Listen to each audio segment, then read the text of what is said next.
Help us, though, with this larger debate about wealth and inequality and taxes and really a conversation that's moved, I think, over the past sort of 2 or 3 months about taxing the wealthy. Part of it's a conversation about generating more revenue, but I think a lot of it is about an argument around fairness.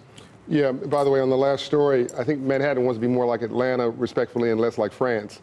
Atlanta is attracting capital. Right. The only international city in the South came from nothing, and Andrew Young dreamed it up. And now it's traffic jams everywhere, and people trying to get in there. But where do you stand on this? Because you have long tried to help the poorest, but you've also been a capitalist in the process. Yeah, even if you want to distribute money like a socialist, you have to first collect it like a capitalist. So I think that, people say, oh, well, we hate rich people. No, you don't. You hate rich people until you become rich. What they hate is a game system. So I think that we've sort of lost our storyline a bit. If we took all the money in the world and distributed it to everybody equally, all the wealth, the same 3% would have it in 5 years because they got the memo and everybody didn't. How about we have an incentive tax or a tax incentive for the wealthy where they fund financial literacy at scale, K through college, fund internships at scale, fund apprenticeships at scale. Now people don't resent that their money's going into some black hole somewhere and people are paying their fair share, and you're building up the wealth creators at the bottom of the pyramid to come up again. And all wealth came from poor people, by the way, most wealth. So this is a cycle. We should be nurturing more development of people versus just taxing somebody because you're angry because they have it and you don't. I don't think that's a smart strategy. I also don't think it's a smart strategy to run somebody out of town who's promising you 25,000 jobs and billions. You're referring to Amazon. Hello. There's the GM building in Manhattan, I think. Yep. It does not GM anymore. There's a Chrysler building in Manhattan. It's not Chrysler anymore. You're over-indexed for financial. Building's not GE anymore. Hello. Yeah. So you're over-indexed on financial services. You're over-indexed. I mean, like way over here. And when the largest, I think it's the second largest retailer in the world, Amazon wants to bring their headquarters here, you just say yes. Andrew Young says you never turn away somebody bearing billions of dollars of development and 25,000 jobs for your city. I won't disagree with you, and yet, is this a financial literacy issue? By the way, not just here in New York, but potentially in Washington, because you saw the argument. With legislators. That's where I was going with this. You saw the argument made by the political leaders around the country on this very issue, arguing against Amazon being here. Yeah, I do believe that people don't understand the numbers. I believe they're well-intentioned. I don't think that any of our legislators meant to do harm, but I think they're winning the battle and losing the war. And you got this guy, Ed Bastian. Here's a great example.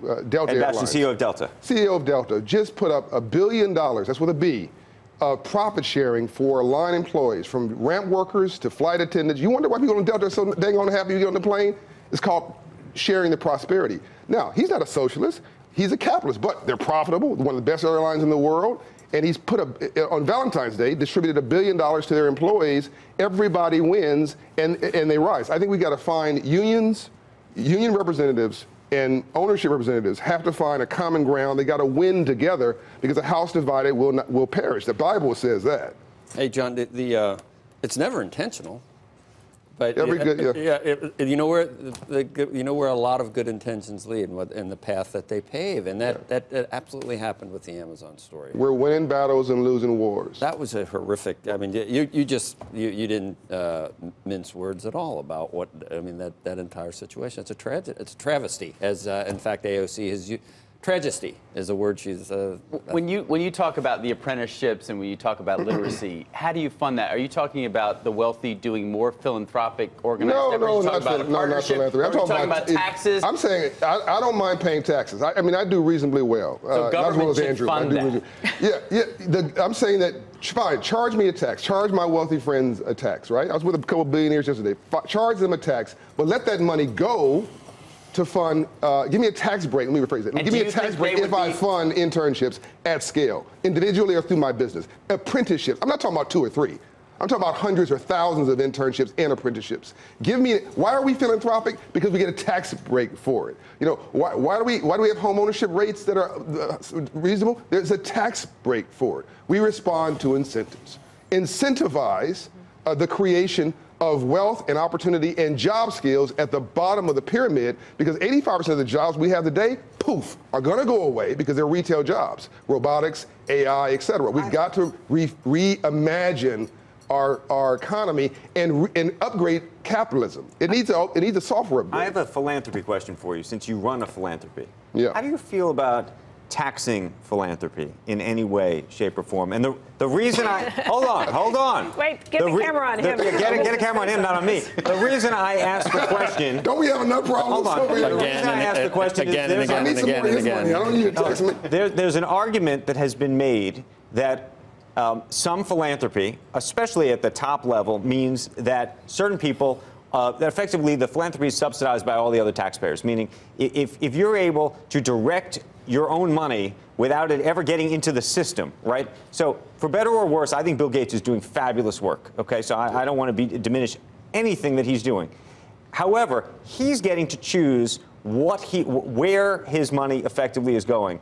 It may not be going towards these roads. So every other taxpayer is effectively subsidizing his choices. That's the argument against it, and I'm just curious where you land. I'm completely lost. I know, but we go through this again. To solve in this world. I mean, really. Where do you get to, Andrew? You know what's going on in Washington D.C. about it? Other than you, who's positing this? Where do you? Because this is about the 10th time you bring this up, and everybody always just. And you're a really smart guy, so I know there's something underneath this. I guess. This one I just don't. I don't get. What about? I'll tell you what my problem is. What I hear about is soaking the people that have the money, but I never really hear how you're going to make sure. More about that, by the way. I don't know how we're going to make sure that we raise the people that we're trying to help and not squander them. And I'm not sure a lot of people have answers for it. They're more interested in just capping the people at the top, which is stupid. We want millionaires. I'm going to say it one more time. By the way, other than wealth that came through government, war, crime, and the mafia, most wealth came through poor people. Goldman Sachs was a guy named Goldman and a guy named Sachs selling stuff door to door 100 years ago. 85% of today's millionaires are self-made. Yeah, right? so we should be careful about the storyline. But I think the larger issue is we're the most philanthropic nation in the world, not because Andrew and Becky, me and you are the great people, although we're decent. It's because the tax code incentivizes it.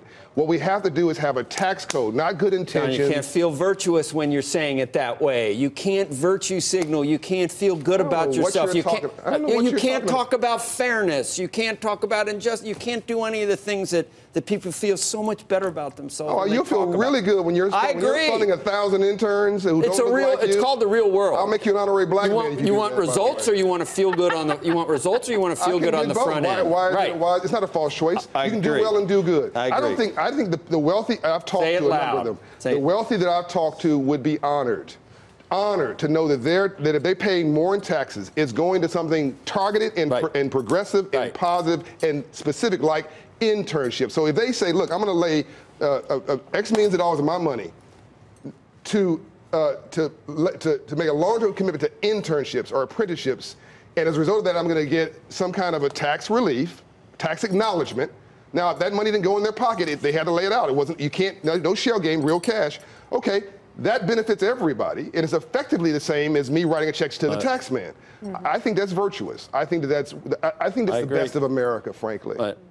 I think you can we need to do it at scale. And you don't like that? Just fund financial literacy. Why is financial literacy not every place? Because it has no budget. Why don't we have that on the tax form where you can get $3 to that instead of to the presidential election? That's the church of what's happening now. What have you done for me lately? Okay. And I want to talk to you later That's a about great taxing the philanthropy, Andrew. I may need to take you to therapy.